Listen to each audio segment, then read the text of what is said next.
কর্ণফুলী নদীর তলদেশে পানির প্রায় ৩০ মিটার নিচে একটা টানেল শুয়ে আছে নিঃশব্দে। প্রতিদিন হাজার হাজার গাড়ি এই টানেল পার হয়ে যায়, কিন্তু খুব কম মানুষই থামে একটা প্রশ্ন নিয়ে ভাবতে, এই টানেল বানিয়েছে কে আর কেন? উত্তরটা হলো চীন। কিন্তু এটা শুধু একটা টানেলের গল্প নয়।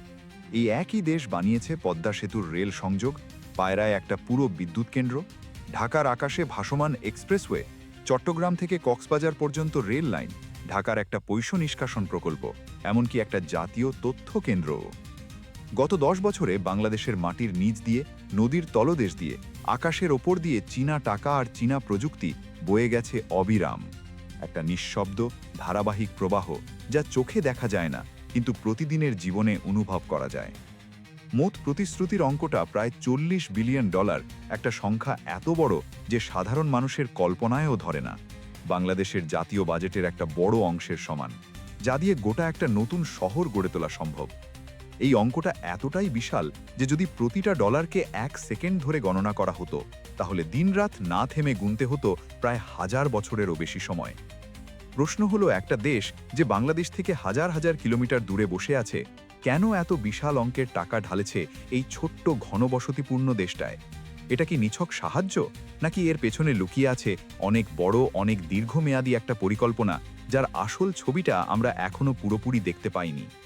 একটা ছোট্ট দেশের চোখে এই বিনিয়োগ দেখতে লাগে উপহারের মতো, নতুন সড়ক, নতুন আলো, নতুন সুযোগ। কিন্তু একটা বৃহৎ শক্তির মানচিত্রে দাঁড়িয়ে দেখলে একই বিনিয়োগ হয়তো দেখায় সম্পূর্ণ ভিন্ন একটা ছক, যেখানে প্রতিটা সেতু, প্রতিটা বন্দর, প্রতিটা বিদ্যুৎ কেন্দ্র একটা বৃহত্তর কৌশলের এক একটা টুকরো। ভাবুন তো, একটা বিশ্ব মানচিত্র যেখানে প্রতিটা রঙিন বিন্দু একটা করে বিনিয়োগ প্রকল্প নির্দেশ করে।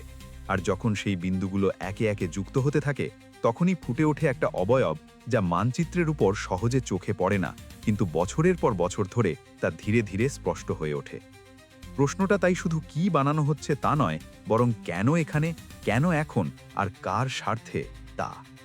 আজকের এই আলোচনায় আমরা সেই লুকানো ছবিটা খুঁজে বের করার চেষ্টা করব, তথ্যের ভেতর দিয়ে, ইতিহাসের ভেতর দিয়ে, অর্থনীতি আর ভূ রাজনীতির জটিল সমীকরণের ভেতর দিয়ে, আর সবশেষে ভবিষ্যতের সম্ভাব্য পথের ভেতর দিয়ে।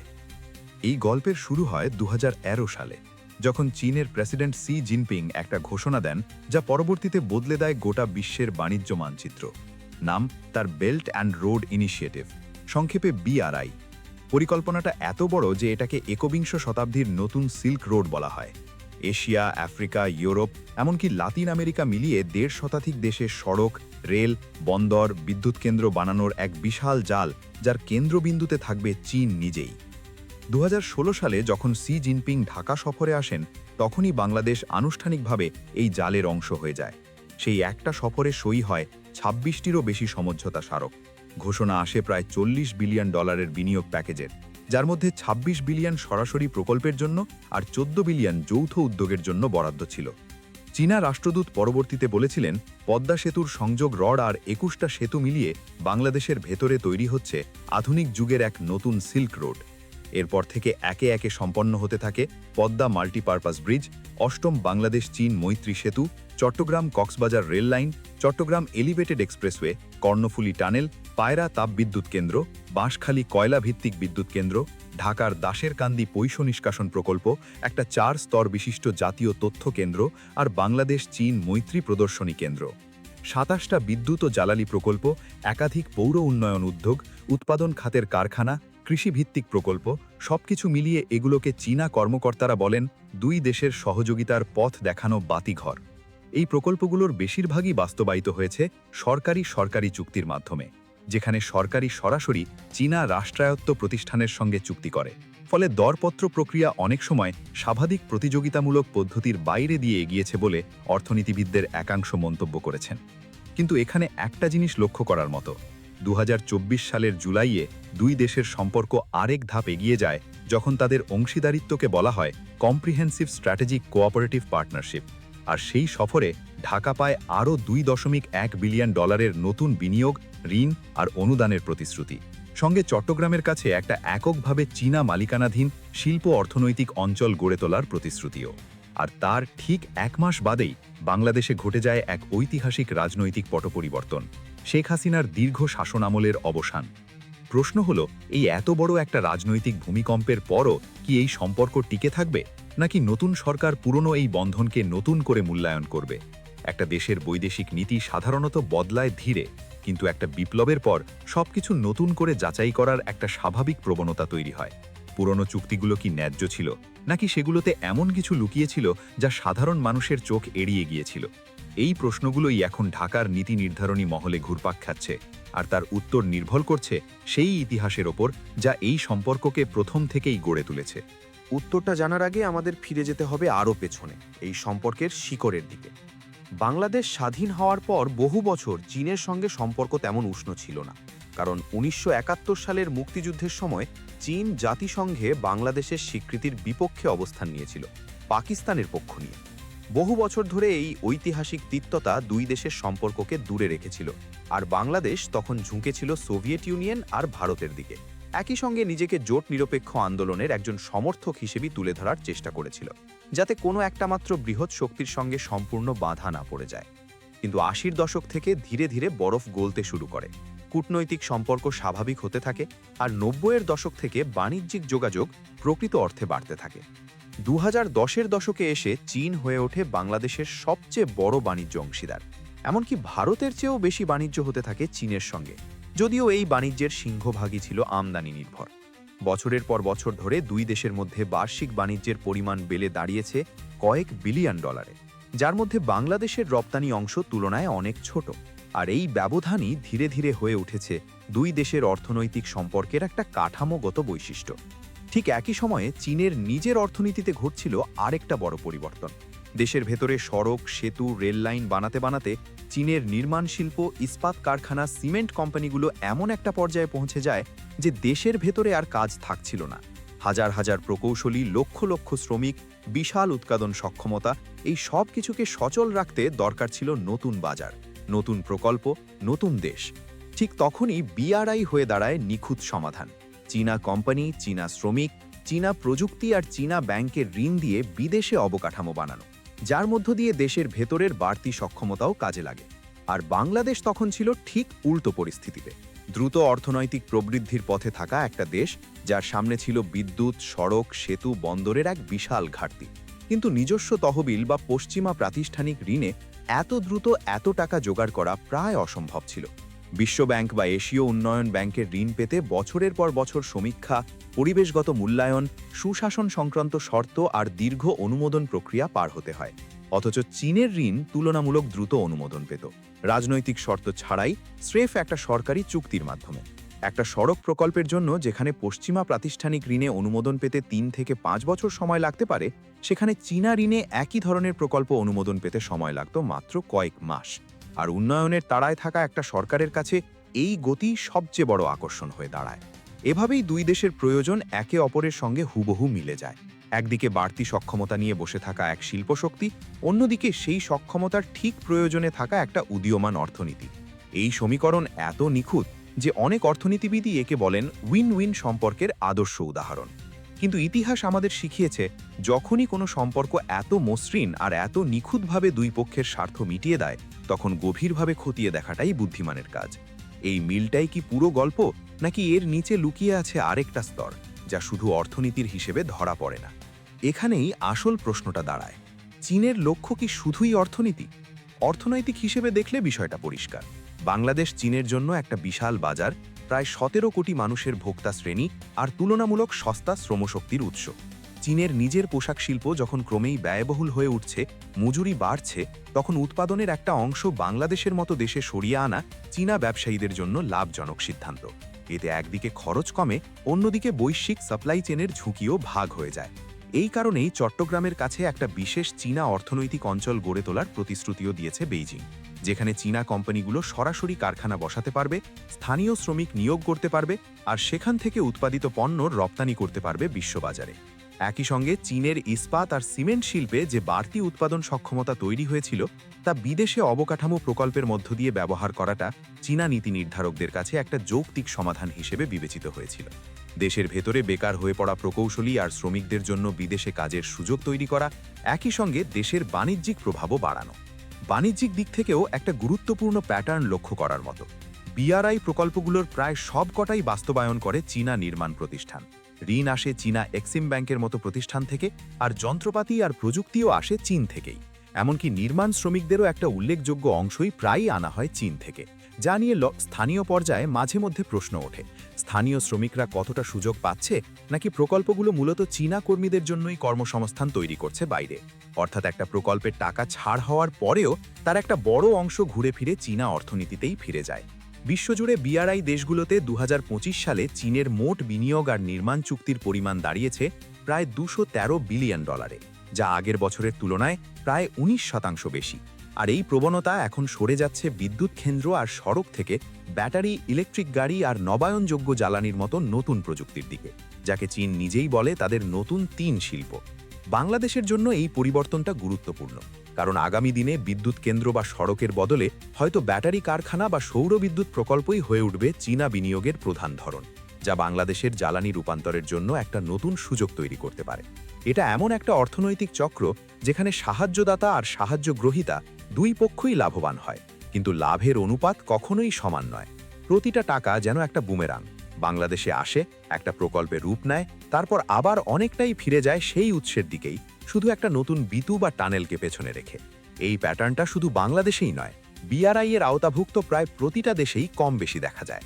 তাহলে প্রশ্নটা দাঁড়ায়, এই অসম লাভের চক্রের পেছনে কি শুধুই ব্যবসা, নাকি এর সঙ্গে জড়িয়ে আছে বৃহত্তর কোনো লক্ষ্য, যা মানচিত্রের ওপর তাকালে আরও স্পষ্ট হয়ে ওঠে? মানচিত্রের দিকে তাকালেই আসল ছবিটা ফুটে ওঠে।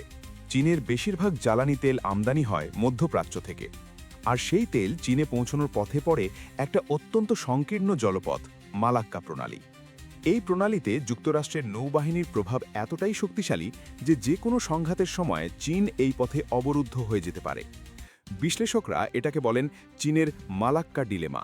এই শব্দবন্ধটা প্রথম ব্যবহার করেছিলেন খোদ চীনের সাবেক প্রেসিডেন্ট হু জিনতাও প্রায় 2 দশক আগে, আর তারপর থেকে এটা চীনের জ্বালানি নিরাপত্তা নীতির একটা কেন্দ্রীয় উদ্বেগ হয়ে দাঁড়িয়েছে। এই ডিলেমা থেকে বেরোনোর জন্য চীন বিকল্প পথ খুঁজছে বহুদিন ধরে। নিজেদের একটা ব্লু ওয়াটার নেভি বা দূরপাল্লার নৌবাহিনী গড়ে তোলার পাশাপাশি বিকল্প বন্দর ও সরবরাহ পথ তৈরিতেও মনোযোগী হয়েছে, আর বঙ্গোপসাগর সেই বিকল্প পথের একটা গুরুত্বপূর্ণ অংশ হতে পারে। বাংলাদেশ, মিয়ানমার, শ্রীলঙ্কা, পাকিস্তান এই দেশগুলোর বন্দর ও অবকাঠামোতে চীনের ক্রমাগত বিনিয়োগ অনেক বিশ্লেষকের চোখে একটা প্যাটার্ন তৈরি করে, যাকে কখনো কখনো বলা হয় স্ট্রিং অফ পার্লস। একের পর এক মুক্তার মতো বন্দর ও ঘাঁটি, যা চীনকে ভারত মহাসাগর অঞ্চলে একটা নেটওয়ার্ক দেয়। পাকিস্তানের গুয়াদার বন্দর, শ্রীলঙ্কার হাম্বানটোটা বন্দর, মিয়ানমারের কিয়কপিউ বন্দর, এই 3টেই চীনা অর্থায়নে গড়ে ওঠা বন্দর, আর প্রতিটাই ভারত মহাসাগরের কৌশলগত পথে অবস্থিত। প্রতিটা বন্দরের গল্প একই রকম শুরু হয়েছিল, একটা বাণিজ্যিক প্রকল্প হিসেবে, স্থানীয় অর্থনীতিকে চাঙা করার প্রতিশ্রুতি নিয়ে, আর তারপর ধীরে ধীরে সেই বন্দরগুলো হয়ে উঠেছে বৃহত্তর একটা কৌশলগত নেটওয়ার্কের অংশ। বাংলাদেশও এই একই ভৌগোলিক বলয়ের মধ্যে পড়ে। বঙ্গোপসাগরের উপকূলে আর চট্টগ্রাম বন্দরের ক্রমবর্ধমান যানজট আর গভীরতার অভাব একটা নতুন গভীর সমুদ্র বন্দরের প্রয়োজনীয়তা তৈরি করেছে, যেখানে চীনা কোম্পানিগুলো বহুদিন ধরে আগ্রহ দেখাচ্ছে। বছরের পর বছর ধরে চীনা রণতরী ও প্রশিক্ষণ জাহাজের সৌজন্য সফরও দেখা গেছে চট্টগ্রাম বন্দরে, যা নিছক কূটনৈতিক সৌজন্যতার বাইরেও একটা বার্তা বহন করে। বঙ্গোপসাগরে নিজেদের উপস্থিতি স্বাভাবিক ও পরিচিত করে তোলা ধীরে ধীরে বছরের পর বছর ধরে। একটা বন্দর তৈরি করতে সময় লাগে বছরের পর বছর, কিন্তু সেই বন্দরকে কিভাবে ব্যবহার করা হবে তা নির্ধারিত হয় দশকের পর দশক ধরে, ধীরে ধীরে প্রায় অলক্ষ্যে। আজ যা নিছক একটা বাণিজ্যিক জেটি, আগামী দিন তা হয়ে উঠতে পারে অনেক বেশি কিছু, যদি ভূ রাজনৈতিক পরিস্থিতি পাল্টে যায়। এটা কি নিছক অর্থনৈতিক যোগাযোগের জাল, নাকি একটা দীর্ঘমেয়াদী সামরিক কৌশলগত বিন্যাস, যার পূর্ণ চেহারা দেখা যাবে আরও কয়েক দশক পর, যখন হয়তো আর কিছু করার থাকবে না? এই প্রশ্নটা সবচেয়ে বেশি অস্বস্তিতে ফেলে বাংলাদেশের প্রতিবেশী ভারতকে। ভারত নিজেকে দক্ষিণ এশিয়া আর বঙ্গোপসাগর অঞ্চলের স্বাভাবিক প্রভাবশালী শক্তি হিসেবে দেখে, আর তাদের কাছে বাংলাদেশ শুধু একটা প্রতিবেশী দেশ নয়, বরং নিরাপত্তার দিক থেকেও অত্যন্ত স্পর্শকাতর একটা এলাকা। কারণ বাংলাদেশ ভারতের 7টা উত্তর পূর্বাঞ্চলীয় রাজ্যকে বাকি দেশ থেকে প্রায় বিচ্ছিন্ন করে রাখা একটা সরু ভূমি করিডরের ঠিক পাশেই অবস্থিত, যাকে বলা হয় চিকেন স্নেক।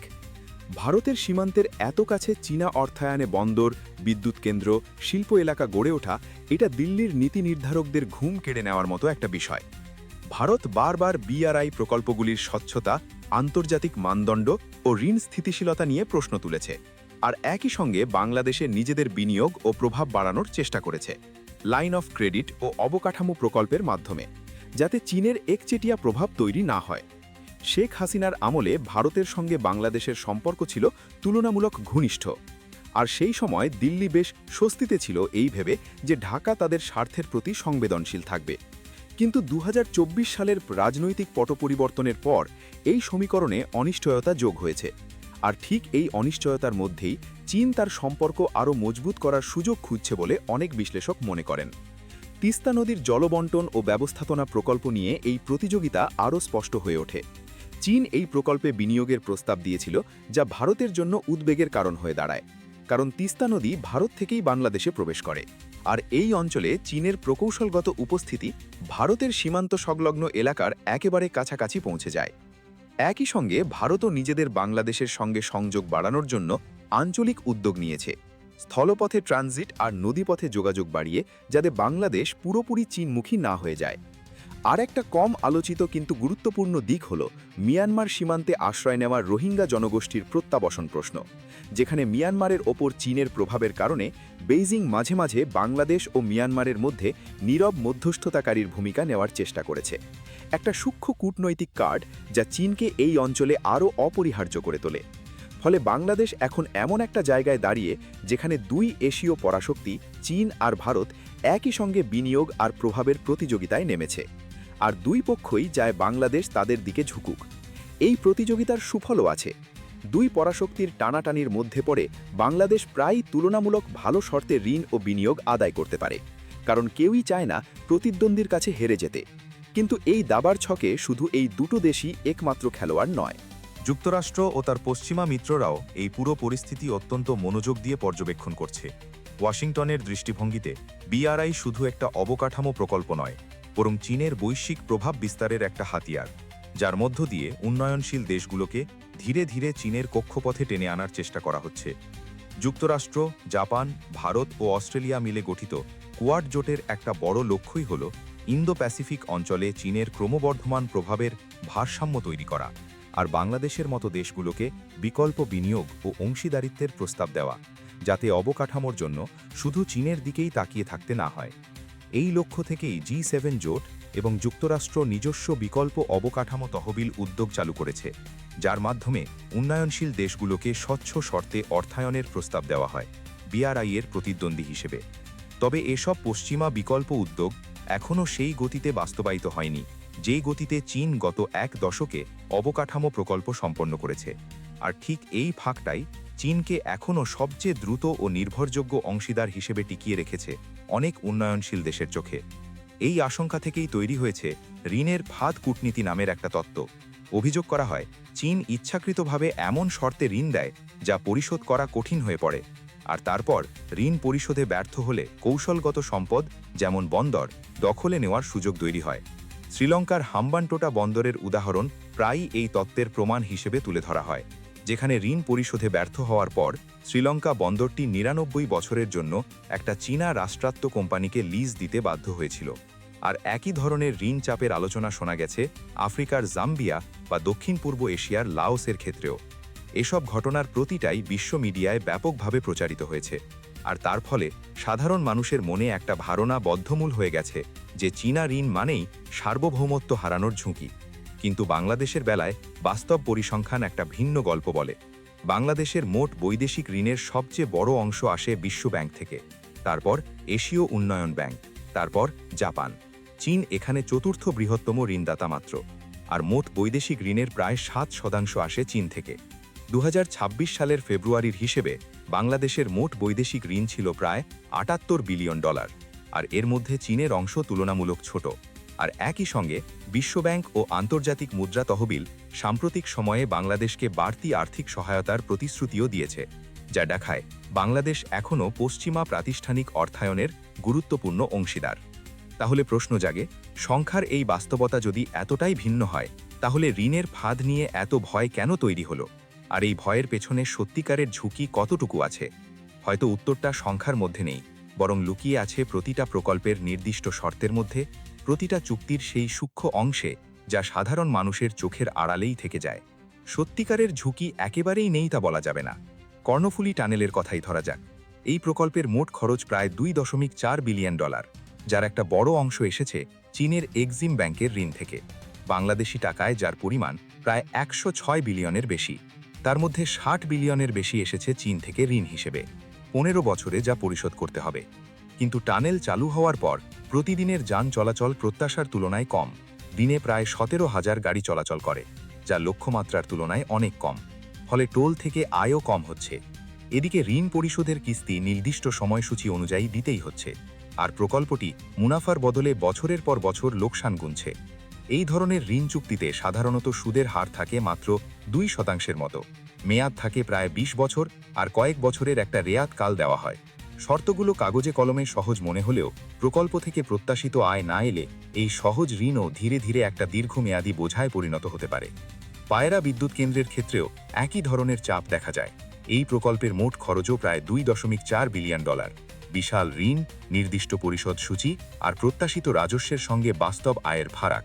এছাড়া বেশ কিছু প্রকল্পে বাস্তবায়নে দেরি, খরচ বেড়ে যাওয়া, আমলাতান্ত্রিক জটিলতা আর দুর্নীতির অভিযোগও উঠেছে সময় সময়। 2021 সালে বাংলাদেশ নিজেই 5টি বিআরআই প্রকল্প বাতিল করে।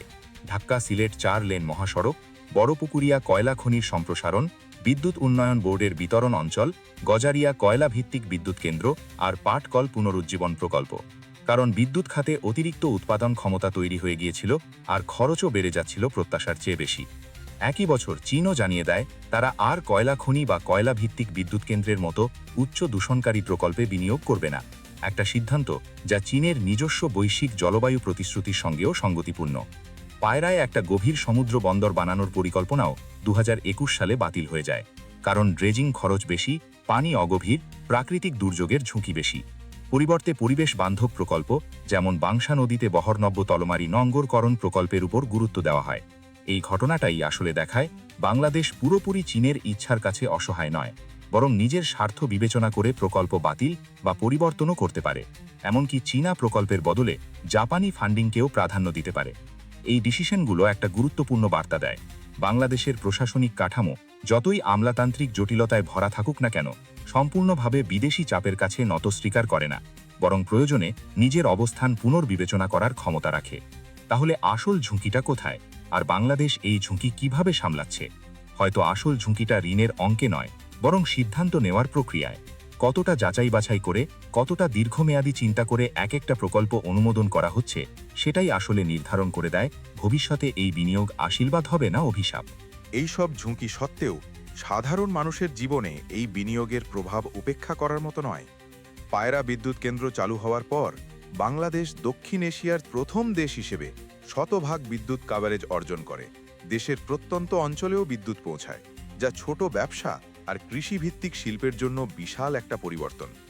1320 মেগাওয়াটের এই বিদ্যুৎ কেন্দ্র নির্ধারিত সময়ের আগেই শেষ হয়, যাতে বাংলাদেশের প্রায় 10,000 কোটি টাকা সাশ্রয় হয়।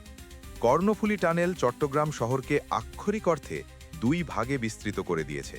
নদীর ওপারে নতুন শিল্প এলাকা আর আবাসন গড়ে ওঠার সুযোগ তৈরি করেছে, আর চট্টগ্রাম বিমানবন্দর থেকে শিল্প এলাকা পর্যন্ত যাতায়াতের সময় 4 ঘন্টা থেকে কমে মাত্র 20 মিনিটে নেমে এসেছে। পদ্মা সেতুর রেল সংযোগ দক্ষিণ পশ্চিমাঞ্চলের সঙ্গে রাজধানীর দূরত্ব কমিয়ে দিয়েছে অনেকখানি, যা ওই অঞ্চলের কৃষি পণ্য পরিবহন আর শিল্পায়নেও গতি এনেছে। এর আগে দক্ষিণ পশ্চিমাঞ্চলের কৃষকদের পণ্য নিয়ে ফেরি পারাপারে ঘন্টার পর ঘন্টা অপেক্ষা করতে হতো। পচনশীল ফসলের একটা বড় অংশ নষ্ট হয়ে যেত পথেই। রেল সংযোগ চালু হওয়ার পর সেই ভোগান্তি অনেকটাই কমে এসেছে। চীনা প্রতিষ্ঠানগুলো বাংলাদেশে সরাসরি প্রায় 5,50,000 মানুষের কর্মসংস্থান তৈরি করেছে বলে চীনা বাণিজ্য সংগঠনগুলোর হিসেব বলছে। আর দেশের জাতীয় তথ্য কেন্দ্র ও ডিজিটাল অবকাঠামো প্রকল্পগুলো ধীরে ধীরে বাংলাদেশের ডিজিটাল অর্থনীতির ভিত্তি মজবুত করছে, যেখানে চীনা প্রযুক্তি প্রতিষ্ঠানগুলোর যন্ত্রপাতি আর নেটওয়ার্ক অবকাঠামো ব্যবহৃত হচ্ছে টেলিযোগাযোগ খাতের বিভিন্ন স্তরে। এর পাশাপাশি শিক্ষা ও সংস্কৃতির ক্ষেত্রেও চীনের উপস্থিতি বাড়ছে। প্রতি বছর শত শত বাংলাদেশি শিক্ষার্থী চীনা সরকারি বৃত্তি নিয়ে সেদেশে পড়াশোনা করতে যাচ্ছে, আর বাংলাদেশের বিশ্ববিদ্যালয়গুলোতে চীনা ভাষা ও সংস্কৃতি শেখানোর কেন্দ্রও গড়ে উঠেছে, যা দীর্ঘমেয়াদে দুই দেশের মধ্যে একটা নরম কিন্তু গভীর সাংস্কৃতিক সংযোগ তৈরি করছে। কিন্তু এর বিপরীত দিকও আছে। আমদানি রপ্তানির হিসেবে বাংলাদেশ চীনের সঙ্গে বিশাল বাণিজ্য ঘাটতিতে আছে। যন্ত্রপাতি, বৈদ্যুতিক সরঞ্জাম, পোশাক শিল্পের কাঁচামাল, সুতা, কাপড় এসবের বিশাল অংশ আসে চীন থেকে। অথচ বাংলাদেশ থেকে চীনে রপ্তানি তুলনামূলক অনেক কম, কারণ চীনের বাজারে বাংলাদেশি পণ্যের প্রবেশাধিকার এখনও সীমিত। এই একমুখী নির্ভরতা দীর্ঘমেয়াদে একটা কাঠামোগত দুর্বলতা তৈরি করতে পারে, বিশেষ করে যেহেতু বাংলাদেশের অর্থনীতি এখনও বহুলাংশে একটা মাত্র শিল্পের উপর নির্ভরশীল, তৈরি পোশাক শিল্প। আর সেই শিল্পের কাঁচামালের একটা বড় অংশ যদি একটা মাত্র দেশ থেকে আসে, তাহলে ভবিষ্যতে বৈশ্বিক বাণিজ্য পরিস্থিতি অস্থির হয়ে উঠলে বাংলাদেশের অর্থনীতি একসঙ্গে দুই দিক থেকে চাপে পড়তে পারে। রপ্তানি আয়ে ধাক্কা আর কাঁচামাল আমদানিতেও ব্যাঘাত। উন্নয়নের প্রতিটা সুবিধার পাশাপাশি এভাবেই জন্ম নেয় নতুন এক নির্ভরতা, যা চোখে দেখা যায় না, কিন্তু ধীরে ধীরে একটা দেশের অর্থনৈতিক স্বাধীনতাকে প্রভাবিত করতে পারে। বিষয়টা আরও জরুরি হয়ে উঠছে এই কারণে যে বাংলাদেশ নিজেই এখন স্বল্পোন্নত দেশের তালিকা থেকে বেরিয়ে আসার প্রক্রিয়ায় আছে, যার মানে ভবিষ্যতে ইউরোপ ও অন্যান্য বাজারে যে শুল্কমুক্ত সুবিধা এতদিন পাওয়া গেছে তা আর সব সময় পাওয়া যাবে না। এমন একটা রূপান্তরের সময়ে রপ্তানি বাজার আর কাঁচামালের উৎস দুটোই যদি সীমিত সংখ্যক দেশের ওপর নির্ভরশীল থেকে যায়, তাহলে অর্থনীতির ভিত্তি আরও ভঙ্গুর হয়ে উঠতে পারে। এত জটিল স্বার্থ আর ঝুঁকির মধ্যে দাঁড়িয়েও একটা বিষয় লক্ষণীয়, বাংলাদেশের রাজনৈতিক ভূদৃশ্য যতই বদলাক না কেন, চীনের সঙ্গে এই সম্পর্ক থেমে থাকেনি। শেখ হাসিনার সরকারের পতন, তারপর অন্তর্বর্তীকালীন সরকারের শাসনামল আর সবশেষে ২০২৬ সালের সাধারণ নির্বাচনে বিএনপির জয়, এই প্রতিটা রাজনৈতিক পটপরিবর্তনের মধ্য দিয়েও বিআরআই প্রকল্পগুলোতে বাংলাদেশের অংশগ্রহণ অব্যাহত থেকেছে। এটা প্রমাণ করে এই সম্পর্ক কোনো নির্দিষ্ট দল বা নেতার সঙ্গে বাঁধা নয়, বরং এটা একটা রাষ্ট্রীয় পর্যায়ের বাস্তবতা, যা বাংলাদেশের অর্থনৈতিক প্রয়োজনের সঙ্গে গভীরভাবে জড়িয়ে গেছে। একই সময়ে বাংলাদেশ সতর্কভাবে চেষ্টা করেছে ভারত, যুক্তরাষ্ট্র, জাপান আর ইউরোপীয় ইউনিয়নের সঙ্গেও সম্পর্ক সমান্তরালভাবে এগিয়ে নিতে, যাতে কোনো একটা মাত্র শক্তির ওপর অতিরিক্ত নির্ভরতা তৈরি না হয়। জাপান দীর্ঘদিন ধরে বাংলাদেশের সবচেয়ে বড় দ্বিপাক্ষিক ঋণদাতাদের একজন। মাতারবাড়ি গভীর সমুদ্র বন্দরের মতো বিশাল প্রকল্পে বিনিয়োগ করছে, যা অনেকটাই চীনা প্রকল্পগুলোর সমান্তরাল বিকল্প হিসেবে কাজ করে। যুক্তরাষ্ট্র ও ইউরোপীয় ইউনিয়নও বাংলাদেশের সবচেয়ে বড় একক রপ্তানি বাজারগুলোর একটা, বিশেষ করে তৈরি পোশাক খাতে, যা চীনের সঙ্গে সম্পর্কের ভারসাম্য রক্ষায় একটা গুরুত্বপূর্ণ ভূমিকা রাখে। কারণ বাংলাদেশ জানে, শুধু একটা মাত্র বাজার বা একটা মাত্র উৎসের ওপর নির্ভরশীল হয়ে পড়া দীর্ঘমেয়াদে ঝুঁকিপূর্ণ। এই বাস্তবতা বাংলাদেশের নীতি নির্ধারকদের প্রতিটা বড় কূটনৈতিক সিদ্ধান্তে মাথায় রাখতে হয়। একদিকে অবকাঠামোর জন্য চীনের ওপর নির্ভরতা, অন্যদিকে রপ্তানি আয়ের জন্য পশ্চিমা বাজারের ওপর নির্ভরতা। দুটোই সমান গুরুত্বপূর্ণ, দুটোরই ক্ষতি না করে সামনে এগোনোই আসল চ্যালেঞ্জ। এই কৌশলকেই বিশ্লেষকরা বলেন ভারসাম্যবাদী কূটনীতি বা মাল্টি অ্যালাইনমেন্ট। একই সঙ্গে সবার সঙ্গে সম্পর্ক রাখা, কিন্তু কারো কাছে পুরোপুরি নিজেকে সঁপে দেওয়া নয়। একটা নীতি যা বাংলাদেশ স্বাধীনতার পর থেকেই বিভিন্ন মাত্রায় অনুসরণ করার চেষ্টা করেছে। সাম্প্রতিক বছরগুলোতে বাংলাদেশ নিজস্ব একটা ইন্দো প্যাসিফিক দৃষ্টিভঙ্গি নথিও প্রকাশ করেছে, যেখানে স্পষ্ট করে বলা হয়েছে বাংলাদেশ কোনো নির্দিষ্ট জোট বা শক্তি বলয়ের অংশ হতে চায় না, বরং অবাধ, উন্মুক্ত ও অন্তর্ভুক্তিমূলক এক রাষ্ট্রীয় ব্যবস্থার পক্ষে দাঁড়াতে চায়। একটা অবস্থান যা কার্যত চীন ও পশ্চিম শক্তি উভয়ের কাছেই গ্রহণযোগ্য থাকার একটা সচেতন কূটনৈতিক প্রয়াস। প্রশ্ন হলো, আগামী দিনে এই ভারসাম্য বজায় রাখা কতটা সহজ হবে, যখন বৈশ্বিক প্রতিযোগিতা আরও তীব্র হয়ে উঠছে প্রতিনিয়ত, আর প্রতিটা বড় শক্তি বাংলাদেশের কাছ থেকে আরও স্পষ্ট অবস্থান আশা করবে। একটা ছোট দেশের জন্য নিরপেক্ষতা বজায় রাখা সবসময় একটা কূটনৈতিক বিলাসিতা নয়, বরং এটা একটা প্রতিদিনের লড়াই, যেখানে প্রতিটি সিদ্ধান্তে হিসেব কষতে হয় কার সঙ্গে কতটা কাছাকাছি যাওয়া নিরাপদ আর কোথায় থামতে হবে। আগামী দিনগুলোর দিকে তাকালে তিনটা সম্ভাব্য পথ চোখে পড়ে, আর প্রতিটা পথের নিজস্ব একটা যুক্তি আছে, নিজস্ব একটা সম্ভাবনা আছে। এই তিনটে পথের কোনটায় বাংলাদেশ শেষ পর্যন্ত পৌঁছবে তা নির্ভর করছে আগামী কয়েক বছরে নেওয়া অসংখ্য ছোট বড় সিদ্ধান্তের সমষ্টির ওপর। সবচেয়ে ভালো পরিস্থিতি হলো বাংলাদেশ সফলভাবে চীন, ভারত, যুক্তরাষ্ট্র আর জাপানের সঙ্গে ভারসাম্যপূর্ণ সম্পর্ক বজায় রেখে চলতে পারবে।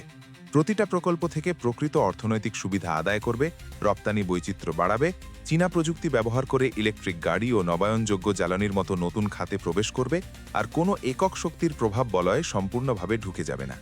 এই পরিস্থিতিতে বাংলাদেশ ধীরে ধীরে একটা আঞ্চলিক অবকাঠামো ও উৎপাদন কেন্দ্র হয়ে উঠতে পারবে, যেখানে একাধিক দেশের বিনিয়োগ একসঙ্গে কাজ করবে, প্রতিযোগিতার বদলে পরিপূরক ভূমিকায়। এই পথের সম্ভাবনা মাঝারি থেকে বেশি, কারণ বাংলাদেশ ঐতিহ্যবাহীভাবে সবার সঙ্গে বন্ধুত্ব, কারো সঙ্গে শত্রুতা নয় নীতি অনুসরণ করার চেষ্টা করেছে, আর এই নীতি এখনও বহাল আছে বিভিন্ন সরকারের আমলে। সবচেয়ে খারাপ পরিস্থিতি হল একাধিক বড় প্রকল্প থেকে প্রত্যাশিত আয় না আসা, ঋণ পরিশোধের চাপ ক্রমেই বেড়ে যাওয়া, রপ্তানি আয়ের উপর চাপ, আর একই সঙ্গে চীন, ভারত, যুক্তরাষ্ট্রের ভূ রাজনৈতিক প্রতিযোগিতায় বাংলাদেশ কোনো একক পক্ষের চাপে পড়ে নিজের স্বাধীন সিদ্ধান্ত নেওয়ার সক্ষমতা হারিয়ে ফেলা। এমন পরিস্থিতিতে একটার পর একটা প্রকল্পের ঋণের কিস্তি জমা হতে থাকবে জাতীয় বাজেটের ওপর, আর প্রতিটা নতুন আলোচনায় বাংলাদেশকে দাঁড়াতে হবে দুর্বল অবস্থান থেকে, যেখানে দর কষাকষির সুযোগ ক্রমেই কমে আসবে।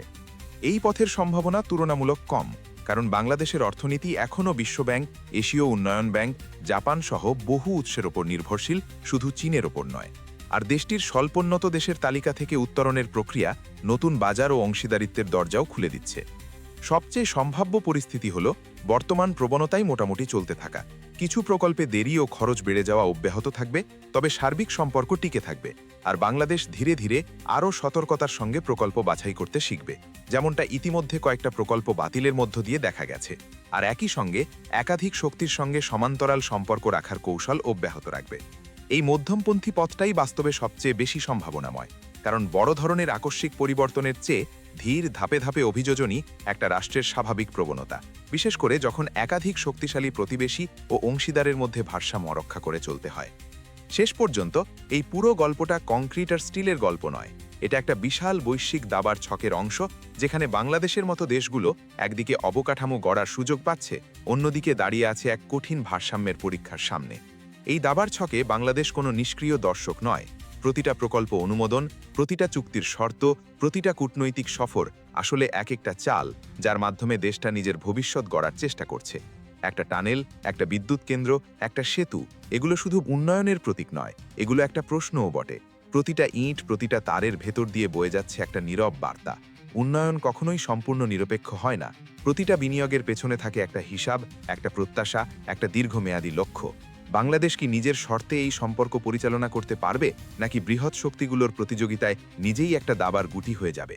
এই প্রশ্নের উত্তর এখনই দেওয়া যাবে না, তা লেখা হবে আগামী দশকের প্রতিটা সিদ্ধান্তের মধ্য দিয়ে, প্রতিটা নতুন চুক্তির মধ্য দিয়ে, আর বাংলাদেশ কিভাবে নিজের ভবিষ্যৎ নিজের হাতে রাখার চেষ্টা করে তার মধ্য দিয়েই। যে দেশ একসময় নিজের স্বাধীনতার জন্য লড়াই করেছিল, তাকে এখন লড়াই করতে হচ্ছে অর্থনৈতিক ও কৌশলগত স্বাধীনতা ধরে রাখার জন্য। আর এই লড়াইয়ের ফলাফলই ঠিক করে দেবে আগামী প্রজন্মের বাংলাদেশিরা কেমন একটা বিশ্বে বসবাস করবে।